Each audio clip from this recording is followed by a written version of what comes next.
The Little Mermaid. It's not at all what you think it is.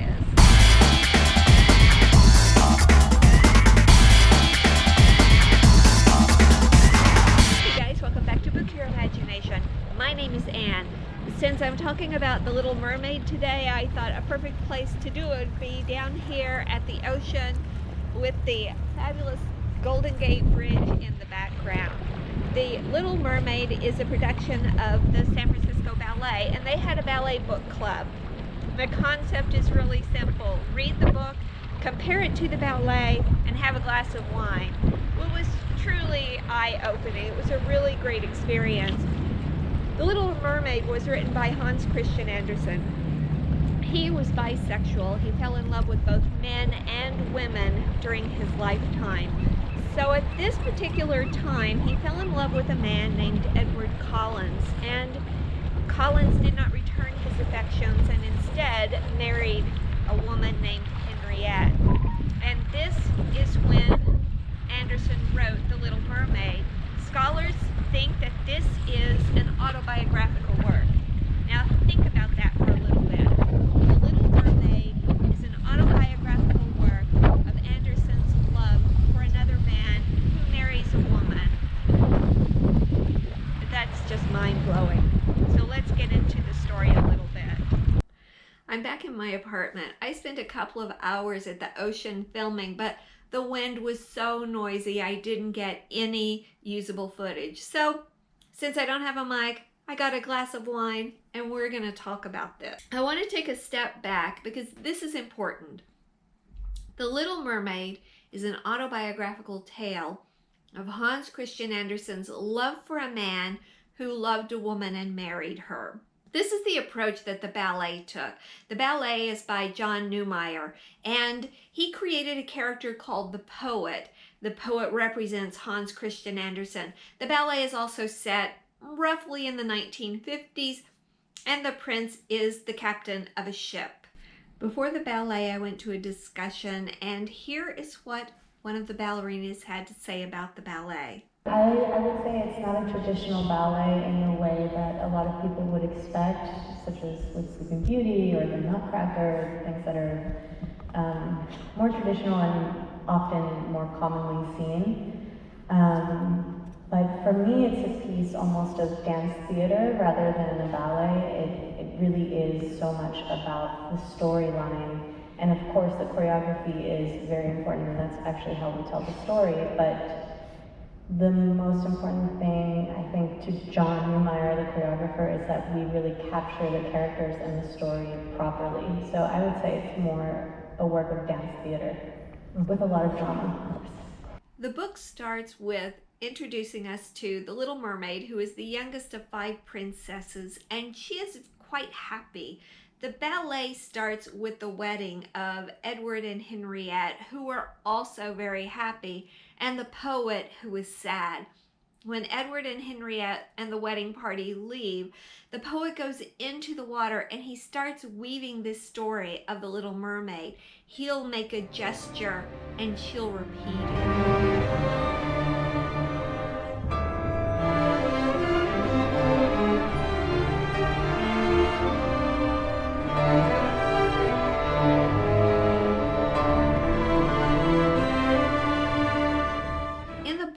When the Little Mermaid turns 15, she's allowed to go to the surface to see the humans and see the world.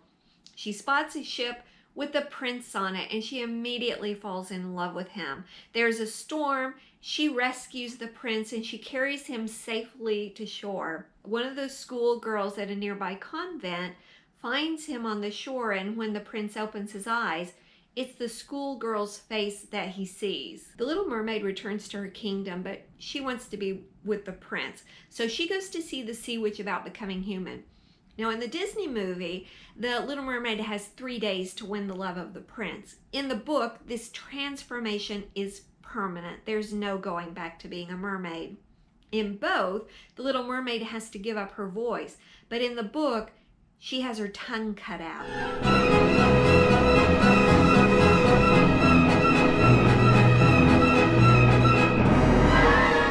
Now let's look at this in context of the true story. In the 19th century, Hans Christian Andersen, nor any man, had a voice to express their love for another man.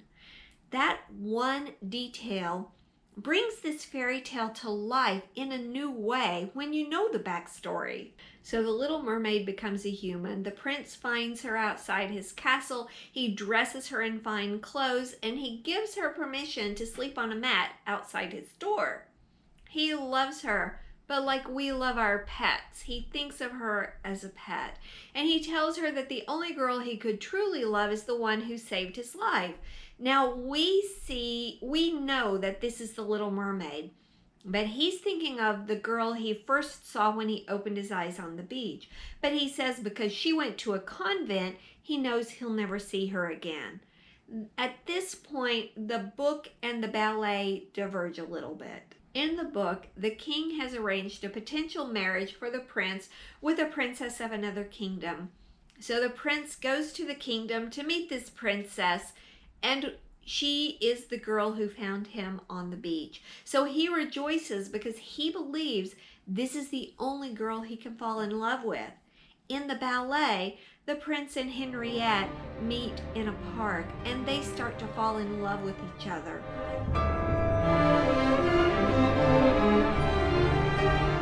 This scene is heartrending because the prince and Henriette are truly falling in love with each other, and the Little Mermaid's heart is breaking.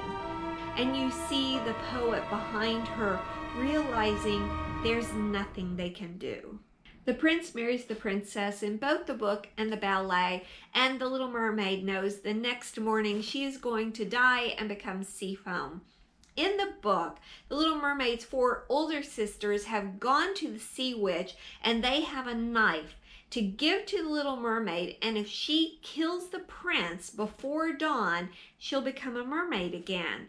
In the ballet, it's the sea witch who gives the Little Mermaid the knife, but the offer is the same. Kill him and you will be a mermaid again.